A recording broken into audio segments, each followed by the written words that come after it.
Magandang umaga po mga kaklase, kamag-aral, mga guro. Ako po si Natalie, nasa Tatlong Baita. Sa video na ito, akin pong ibibigay ang mga impormasyon na makakabuti sa ating kalusugan. May tatlong klase ng pagkain na kailangan ng ating katawan. Una, go food. Ano ang go food? Ito ay pagkain mayaman sa carbohydrates na magbibigay ng enerhiya sa ating katawan. Halimbawa, rice, pasta, chocolate.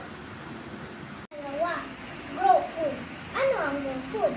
Ito ay pagkain mayaman sa protina na kailangan sa ating paglaki. Halimbawa, milk, egg, chicken. Tatlo, glow foods. Ano ang glow food? Ito ay pagkain mayaman sa vitamina at mineral na pinapanatili ang kagandahan ng ating kutis. Makaiwas rin tayo sa sakit. Halimbawa, gulay at prutas. Na ito, ipapakita ko naman ang kahalagaan ng pag-ehersisyo. Trivia guys! Ang pag-ehersisyo ay nakatutulong sa pagduloy ng ating dugo. Nakakaiwas rin ito sa pagkakaroon ng high blood.